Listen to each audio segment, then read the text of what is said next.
Alors, j'avais mes haricots qui sortaient, c'était beau, et puis d'un coup, je vois les autres, et il y a quelque chose qui est venu les manger. Alors, je pensais que c'était des limaces, mais j'ai bien l'impression que c'est les oiseaux qui ont mangé les jeunes pousses. Donc, va falloir sévir. Je pense que je vais mettre un filet. Alors, j'avais mis une petite camelle avec de la bière, pensant que c'était les limaces, mais apparemment non.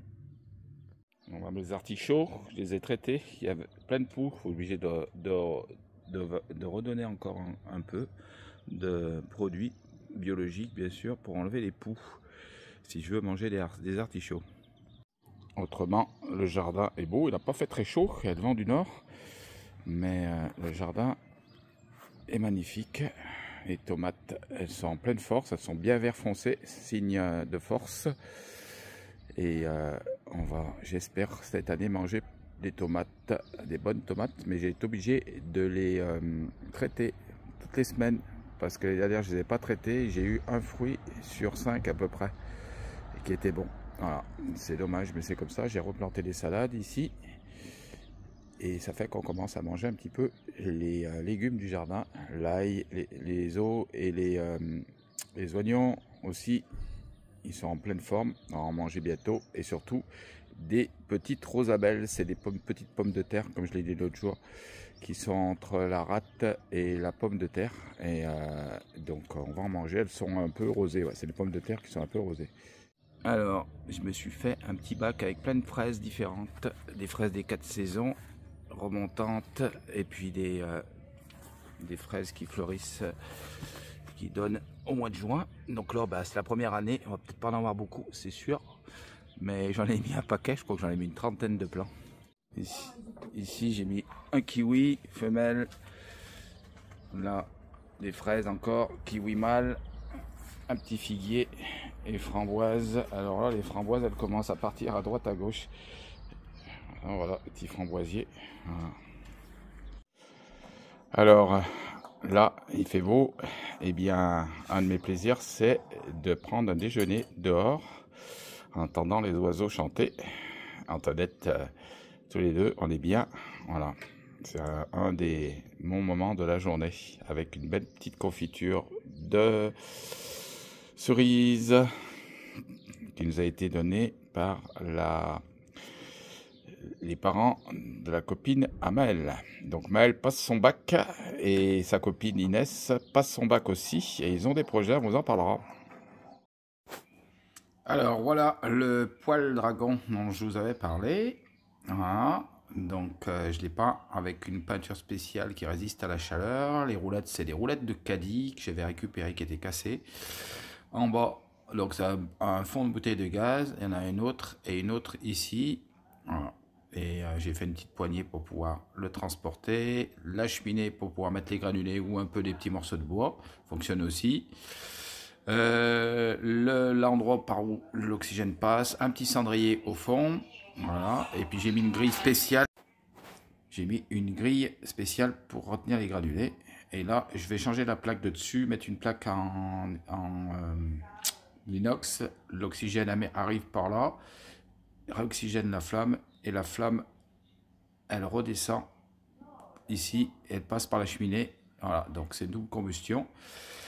Et j'ai même fait, je l'ai mis un petit peu incliné pour pouvoir récupérer les graisses. Et après, justement, je mettrai la pizza dessus. On va essayer de faire les pizzas et de mettre un petit dôme qui est à côté. Voilà, ici, pour pouvoir, avec de la brique réfractaire, pour pouvoir faire cuire les pizzas, mais c'est pas sûr que ça fonctionne. Il faut voir si ça chauffe suffisamment. Oh, je vous donnerai ça, on fera voir ça dans une prochaine vidéo. Alors, on se retrouve ici dans un petit coin que j'aime bien, c'est les bords de Loire. J'aimais bien venir ici, à la pêche aussi de temps en temps. Là, il va y avoir mes petits enfants qui vont venir, et mon petit-fils, il aime bien aller à la pêche, donc j'emmènerai, ça va être bien. Voilà, j'avais, vous voulez parler de mon camping-car qui était tombé en panne. Et bien, du coup, en fait, j'ai démonté le boîtier, je l'ai envoyé dans une société qui répare les boîtiers. Ils m'ont dit que c'est irréparable. Le boîtier de commande, il m'a dit, ça se retrouve plus. Donc, ils m'ont dit, on va vous mettre une fiche derrière le boîtier secondaire. Comme ça pontera le boîtier de commande. et vous pourrez le faire fonctionner. Sauf que je l'ai remonté, ça ne fonctionnait pas. Donc il m'a dit de vérifier certains éléments avec un multimètre, ce que j'ai fait, et ça ne fonctionne toujours pas. Donc il m'a dit bah, c'est que le boîtier n'est pas compatible. Bon, bah, écoutez, débrouillez-vous. Donc il faut que je trouve une solution. Et je crois que j'ai trouvé une solution. Je vais brancher mon circuit 220 volts directement sur ce boîtier. Comme ça un petit peu leurrera le boîtier en faisant croire qu'on est branché à quai en 220 volts. Donc il faudra que je mette un inverseur pour mettre d'un côté le boîtier en 220 volts de mon camping-car, puisque j'ai une batterie au lithium à l'intérieur, mais que j'ai un convertisseur. Pour ceux qui connaissent, Pursinus 2500 watts, donc du coup ça permet de se sécher les cheveux dans le camping-car et de pouvoir boire des cafés aussi, des expressos. Voilà, et donc il faudra que je fasse un inverseur quand on est branché à quai et quand on tourne avec le 220. C'est la seule solution pour pouvoir réparer. En tout cas, ceux qui ont des camping-cars comme moi, c'est le Bürstner. Donc c'est un modèle qui s'appelle Reich, le modèle de la box. C'est une box qui s'appelle Reich et elle se fait plus, le tableau de commande. Donc on arrive à en trouver en Allemagne, mais c'est au compte-gouttes. Donc si je tombe sur un tableau que j'arrive à le recommander, ça devrait fonctionner, mais il faut en retrouver un. Et ça, c'est pas simple. Donc en attendant, il faut que je trouve une solution pour pouvoir me servir de mon camping-car. Voilà. Et puis j'avais à cœur aussi de vous parler, parce que beaucoup écrivent et croient que la Bible, c'est un tissu de mensonges ou que ça a été falsifié, que c'est pas attesté. Et moi, je vais vous prouver le contraire, parce qu'en fait, je voulais vous parler pourquoi en fait Jésus est venu. Voilà. Alors, beaucoup de gens croient qu'il est venu pour se mettre sur une croix, puis ils savent pas trop. En fait, c'est parce que il était annoncé. Il était annoncé avant qu'il vienne. Des centaines d'années avant que Jésus vienne, il a été annoncé par des paroles. Et quand il est mort sur la croix, il a dit « tout est accompli ». Donc tout est accompli, ça veut dire qu'il a accompli tout ce qui était, toutes les paroles qui étaient faites pour lui. Voilà, donc quand un prophète, et quand Jésus est venu, il est plus qu'un prophète bien sûr, et bien en fait il a été annoncé. Donc je vais essayer de vous donner quelques preuves de sa venue. Et d'ailleurs il y a même des textes que j'ai lus à des personnes qui ne connaissaient pas du tout la Bible, ils ne connaissaient rien. Et quand j'ai lu, ils m'ont dit mais en fait tu es en train de nous parler de Jésus là. Et en fait, ils ont reconnu Jésus au travers d'un texte qui datait de 630 ans avant que Jésus vienne. Donc, vous dire qu'en fait, c'est pas une histoire d'interprétation, mais c'est vraiment quelque chose de clair, quoi. Voilà. Alors, je vous donne un exemple. Par exemple, dans Isaïe 53, vous pourrez vérifier, si vous avez une Bible, au verset 5, il est dit « Mais il a été brisé pour nos péchés, brisé pour nos iniquités, et le châtiment donc, qui doit nous donner la paix est tombé sur lui. Et c'est par ses meurtrissures que nous sommes guéris. » Voilà, donc il annonçait déjà qu'on pouvait être guéris, donc pour tous ceux qui souffrent. Donc ça, c'est un prophète, c'est Isaïe, c'est 630 ans avant que Jésus vienne. Et regardez l'accomplissement de la prophétie quand Jésus est venu, donc dans le Nouveau Testament, dans le Second Testament. Alors Pilate le relâcha, Barnabas. Et après avoir fait battre devers Jésus, le livra pour être crucifié. Voilà. Et ça, c'est dans Matthieu 27 au verset 26. Donc ça, c'est l'accomplissement de la prophétie. Voilà, d'une des prophéties. Alors, ce qu'il faut savoir, c'est qu'il y a plus de 300 prophéties qui parlent de Jésus avant qu'il vienne. Et ce sont toutes accomplies, dont des prophéties qu'il ne pouvait pas accomplir, comme celle-ci que je viens vous lire. Il ne pouvait pas se fouetter lui-même. Il a bien été marqué qu'il a été fouetté. Donc c'est Pilate qui a ordonné qu'on le fouette. Voilà, donc c'est déjà une des prophéties, mais il y en a d'autres que je vais vous commenter. Alors là, encore plus loin, dans un psaume, donc ça c'est David, 1000 ans avant que Jésus vienne, il est dit « Tous ceux qui me voient se moquent de moi, ils ouvrent la bouche, secouent la tête, recommande-toi à l'Éternel, l'Éternel le sauvera et le délivrera, puisqu'il l'aime. » Et donc l'accomplissement, c'est dans Matthieu, toujours 27 au verset 31. Après s'être ainsi moqué de lui, ils lui ôtèrent son manteau, lui remirent ses vêtements et l'emmenèrent pour le crucifier. Voilà, encore une parole qui s'est accomplie. Voilà. Donc si on a fait des pronostics, des calculs mathématiques en disant, si on prend les 300 prophéties, quelle est la probabilité que Jésus n'ait pas existé? Donc si on prenait une personne lambda et qu'on lui dise d'accomplir ses prophéties, dont celles qu'il ne pouvait pas accomplir, quand il était crucifié, il ne pouvait pas le faire lui-même. Eh bien en fait c'est comme si on mettait une pièce de monnaie sur un des départements français, une pièce de 1 euro, et qu'on dise il faut la chercher.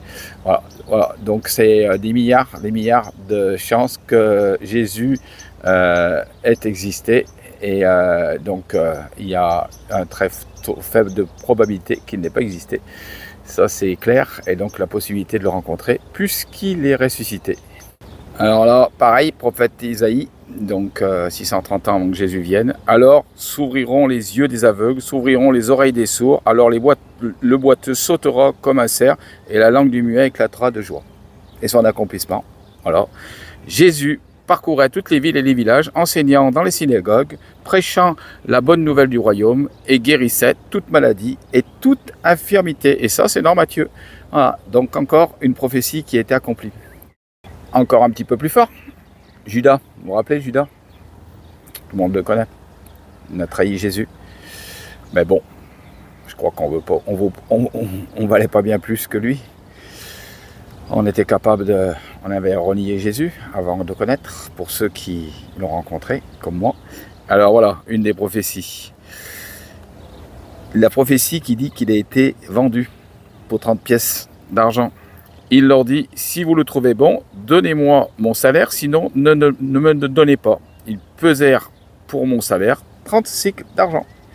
Et l'accomplissement de la prophétie, attention, donc là c'est Zacharie 11 au verset 12, vous pouvez vérifier, je ne vous dis pas des bêtises. Que voulez-vous me donner?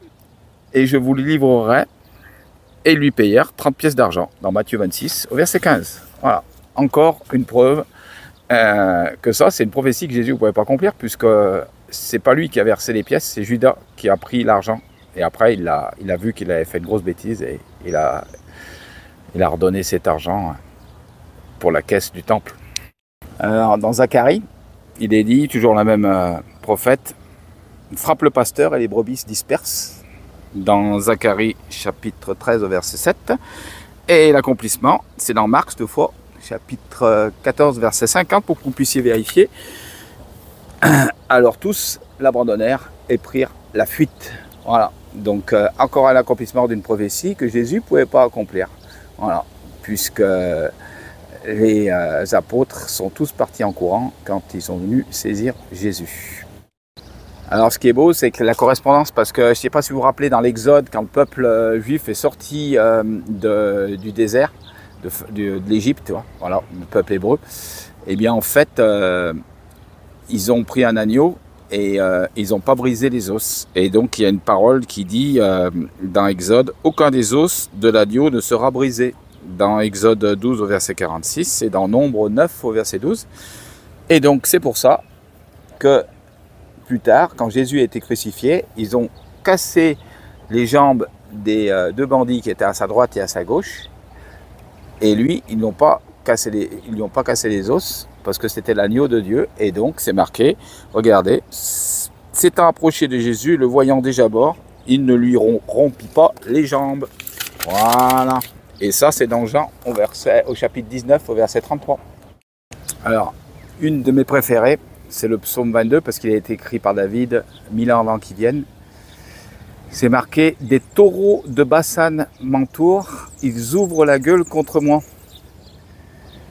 Et c'est marqué, ma langue s'attache à mon palais. En fait, les souffrances du Christ. Et c'est marqué, dans le verset suivant, ils ont percé mes pieds et mes mains. Et après, ils prennent ma tunique et ils la tirent au sort. Eh bien, ça, est-ce que Jésus pouvait l'accomplir? Non. Les taureaux de Bassan, eh ben, c'était les Romains qui tournaient autour de lui, comme des fauves. Et ils ont percé mes pieds et mes mains. C'est Jésus qui a été percé pour nous, voilà, pour notre liberté. Et il se partage ma tunique. Eh bien, la tunique de Jésus, en fait, elle a été tirée au sort par les Romains qui étaient en bas de la croix.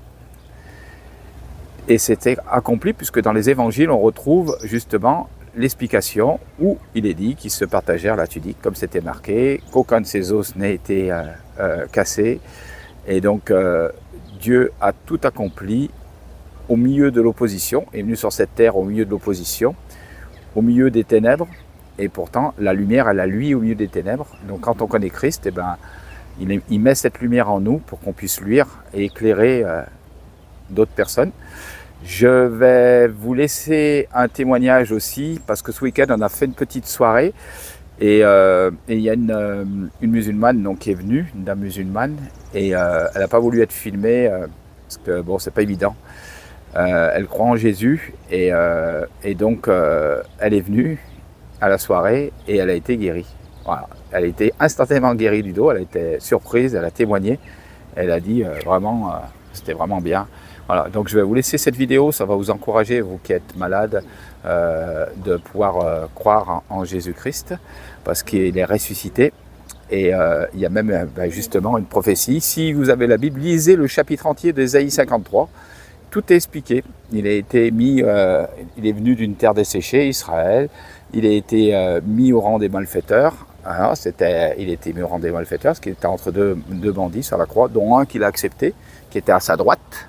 Et celui qui était à sa gauche l'a refusé. Donc la gauche représente toujours ce qui est mauvais, l'esprit du mal, et à droite ce qui est droit. Et donc Jésus, on se rappelle, était remonté à la droite du Père. Voilà.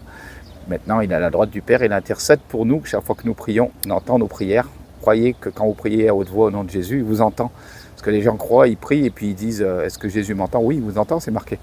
C'est pour ça que je m'appuie sur la Bible, parce qu'en s'appuyant sur la Bible, comme elle est sûre, et les prophéties qui ont été marquées, donc je peux vous en lire encore un paquet, mais je ne voulais pas vous saouler, voilà. Mais il y en a plus de 300 prophéties, voilà, qui ont trouvé leur accomplissement. Ce n'est pas une prophétie, c'est ça, c'est que quelqu'un a parlé au nom de Dieu, et en parlant au nom de Dieu, plus tard, la prophétie s'accomplit. Tu prends Ésaïe par exemple, il a dit que la jeune fille sera enceinte et qu'elle enfantera un fils et que la gloire reposera sur lui.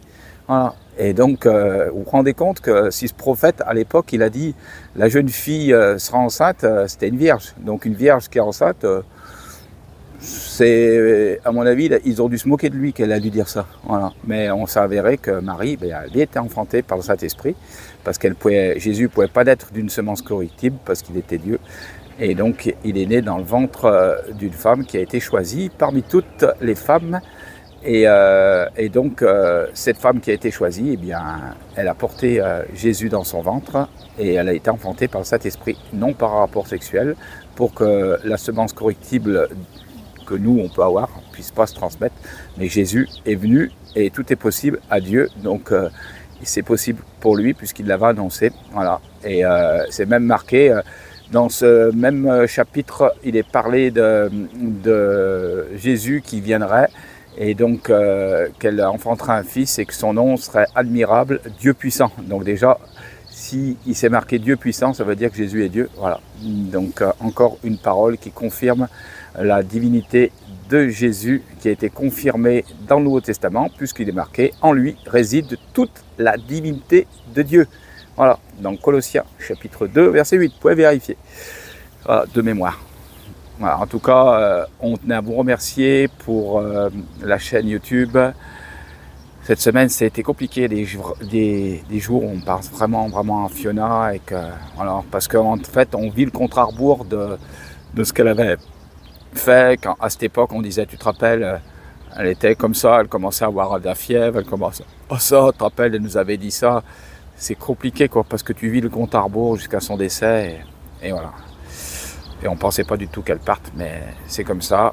On n'a pas encore, comment dire, de révélation précise sur ce que Dieu veut faire avec nous. Mais en tout cas, il nous a donné la chaîne de Fiona et c'est un cadeau qu'elle nous a transmis. Donc on va essayer d'en prendre soin de vous, voilà. Et puis de pouvoir vous appeler, de pouvoir... avoir du contact avec vous. Donc vous pouvez laisser vos commentaires sur mon mail si vous avez besoin qu'on prie pour vous, c'est important. Voilà, donc j'ai prié pour une dame là cette semaine qui m'avait contacté via la chaîne et puis donc elle m'a dit qu'elle souffrait de dépression et donc on a prié pour elle et je lui ai dit mais est-ce que tu lis la Bible? Elle me dit non. Je lui dis elle me dit mais je suis croyante. Je lui dis mais oui, tu peux croire que Dieu existe, mais si tu lis pas la Bible, tu vas pas avoir la révélation de ce que Dieu il veut pour toi. Voilà. Et parce que quand on construit une maison, on l'appuie sur du rocher, on l'appuie pas sur du sable. Voilà. Donc, pour construire notre foi, on a besoin de lire la parole et on a besoin d'appuyer notre foi sur la parole de Dieu. Voilà. Parce que c'est elle qui nourrit notre âme. L'homme ne vivra pas de pain seulement, mais de toute parole qui sort de la bouche de Dieu. Voilà, et je vais vous laisser avec Antoinette qui veut vous parler aussi. Voilà, en ce merveilleux petit paysage, le bord de la Loire, il fait admirablement beau et chaud, on est bien. Voilà, en tout cas, je vous souhaite une bonne semaine et puis on est là à votre disposition si vous avez besoin de nous, de votre aide. Je fais un gros bisou à Philippe aussi, on pense à toi Philippe, à Justine aussi, voilà. Donc, et puis il y a d'autres, bien d'autres qu'il faudra que je rappelle, qu'il faudra avoir des nouvelles aussi, qui avaient appelé il y a quelques temps, quelques mois. J'aimerais avoir leurs nouvelles, je vais essayer de les rappeler. Voilà, gros bisous à tous et à toutes, à bientôt. Bonsoir, j'ai été invitée tout à l'heure dans la rue, on m'a donné un flyer. Donc je me présente à la réunion de prière de guérison ce soir. Et pendant la réunion, il y a une parole de connaissance, comme quoi il y a quelqu'un qui a mal au dos et que le Seigneur il veut le guérir. Je me suis levée et on a prié pour moi. Le Seigneur m'a guéri instantanément. Et je remercie Dieu parce qu'il a fait un miracle dans ma vie. J'ai mal au dos depuis des années suite à un accident de travail. Le médecin m'a prescrit des séances de kiné que je devais commencer la semaine dernière. Ça ne s'est pas fait parce que le Seigneur a prévu de me guérir aujourd'hui. Merci Seigneur pour ma guérison et pour le miracle qu'il a fait dans ma vie. Bonjour à toutes et à tous. Voilà, alors mardi, j'étais dans les rues de Saint-Étienne, je sortais d'une réunion. Et du coup, je rencontre une jeune fille, une jeune femme, hein, qui m'interpelle et qui me dit « Excusez-moi, vous n'êtes pas la maman de Fiona ». Alors, à ma grande surprise, elle me dit « Je suis une abonnée, je suis Fiona depuis des années et je regarde ses vidéos tous les jours ». Alors, je lui dis « Bah, dis donc ». Elle me dit « Oui, je la trouvais extraordinaire, avec un courage exemplaire ». Alors, je fais un coucou à... Alors, désolée, mais je n'ai pas retenu ton prénom, si c'est Blandine, Audrey, je ne sais plus. J'ai mangé ton prénom. On le mettra dans les commentaires. Voilà, tu nous feras un petit commentaire pour dire coucou, c'est moi. Tu as mon numéro d'ailleurs parce que je t'avais demandé si tu voulais un petit peu témoigner de ce que Fiona a fait dans ta vie et ce qu'elle t'a apporté. Voilà, donc tu étais avec ta maman et tu étais très émue hein, de parler de Fiona et moi aussi, ça m'a bien brassée après. Même si on est brassé quand même tous les jours. C'est vrai que je veux vraiment avoir une pensée encore pour tous ceux et celles qui souffrent, qui passent par la maladie, par tous ces examens, IRM, scanner, PEP-scan, et j'en passe. Toutes ces attentes de résultats, toute cette angoisse qui véhicule autour de ces analyses, tout ça. Et on l'a tellement vécu, ça a été tellement difficile pendant des années, hein, des mois et des mois. Voilà, vraiment, j'en ai une grande pensée pour vous parce que nous, on n'arrête pas de se rappeler à cette époque-là, eh bien, on était en plein dedans dans tout ce qui était problème. Eh bien, peut-être pas encore d'acide, mais enfin des grosses douleurs, des gros troubles alimentaires et la fièvre du matin au soir et toute la nuit. Voilà, donc c'est encore une période, eh bien, on l'avoue, difficile, même très difficile. C'est vrai que le deuil derrière, eh bien, il faut encaisser tout ça. C'est, comme on disait avec une amie, c'est pas seulement de perdre quelqu'un subitement, mais c'est de la voir dépérir et de suivre tout ce parcours dramatique et de la voir comme ça, de voir les gens souffrir. Et bien, c'est là où on se dit, c'est inhumain et ça devrait pas exister.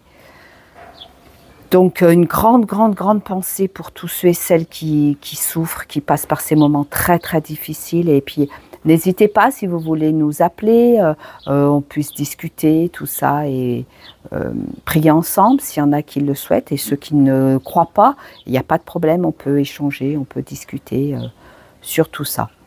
Voilà, et puis je veux aussi avoir une grosse pensée pour tous ceux et celles qui ont perdu un enfant ou un membre de leur famille, leur conjoint ou une maman, un papa. Même si c'est dans l'ordre des choses de perdre ses parents, mais voilà, on veut aussi pouvoir eh bien s'encourager les uns les autres. N'hésitez pas, c'est vrai que parfois on nous dit bah, comment vous faites, on fait, est-ce comme disait Fiona, hein, t'as le choix? Non, t'as pas le choix. On nous a pas laissé le choix dans la vie, mais en tout cas, nous la foi, on a quand même quelque chose sur quoi nous rapprocher. Nous raccrocher, de s'attacher à la foi, de s'attacher à Dieu, s'attacher à se dire, eh bien quand même, de toute façon, si on ne se raccroche pas à Dieu, eh bien on va sombrer. Donc il faut que notre attachement à Dieu soit à la hauteur de l'épreuve par laquelle on est passé. Vous voyez, il faut que ça soit comme un vase communicant, que toute cette détresse, on puisse la remettre sur Dieu et qui, lui, prend soin de nous. Voilà, alors merci pour tous vos commentaires, on les lit tous. Et je veux vraiment que cette chaîne ne soit pas une polémique sur la religion, sur moi je suis athée, moi je ne suis pas athée, moi je crois pas. Non, on est là pour... c'est en fait c'est une chaîne de partage et c'est ce qu'on aimerait vraiment des personnes athées ou pas athées, croyants ou pas croyants, musulmans, catholiques, protestants, orthodoxes, enfin peu importe. Et tous ceux qui ne croient pas, il n'y a pas de souci. Nous on aime le partage et on aime rencontrer les gens. Donc c'est vrai qu'on se disait pourquoi pas faire une rencontre un jour de tous les abonnés qui habitent par là, bien sûr, on ne va pas faire un truc géant, mais pourquoi pas un jour faire un goûter et autour d'un thé, d'un café, voilà, d'un jus de fruits. Ça serait avec plaisir. Donc merci de nous mettre ça en commentaire et pour qu'on puisse organiser ça. Donc c'est vrai que on a la venue de Morgane et Alexis qui vont arriver autour du 15 juillet. On a une piste, mais on n'ose pas en parler parce qu'à chaque fois, ça change. Et là, renversement des choses, encore une autre piste, celle qu'on avait la première fois et qui était tombée à l'eau. Il faut expliquer les choses. Ouais, mais on expliquera. Elle passe en commission la semaine prochaine. Donc, on expliquera mieux comment ça s'est passé parce que c'est vraiment... ça a été très compliqué et ça l'est encore, mais normalement, ça devrait être bon. Et... voilà, donc on voit que Dieu quand même a été fidèle dans cette histoire parce qu'on vous expliquera pourquoi. Voilà, et donc on se réjouit de tout ça et puis on vous donnera plus de nouvelles par la suite. On vous remercie en tout cas pour tout, pour votre amour, votre gentillesse. On voit combien les gens sont bienveillants et combien vous avez aimé Fiona et combien vous l'aimez encore. Et combien elle nous manque terriblement. Et c'est un grand vide. La semaine dernière, on a fait un petit repas avec les beaux-parents pour leur souhaiter les fêtes de père et des mères. Eh bien, ça a été, c'est un grand vide. Et quand Morgane et Alexis vont arriver avec les enfants, quand on va se réunir autour de la table, eh bien, il va manquer la bouteille de champagne qui était Fiona, hein, on n'avait plus qu'à ouvrir le bouchon et ça pétillait dans tous les sens parce qu'elle renversait tout. Elle, comme on dit, on avait un programme, elle arrivait, voilà. Je veux aussi avoir une pensée pour ses collègues de travail. J'ai pas de nouvelles, mais voilà, on vous fait plein de gros bisous. On espère que le manque n'est pas trop grand. Parce que nous, il est immense, voilà, Manon aussi, elle a des projets, on vous expliquera, avec son accord. Et puis voilà, on vous fait plein de gros bisous, on vous dit merci d'avoir regardé cette vidéo, et comme disait Fiona, ciao, ciao, ciao, ciao, ciao, ciao.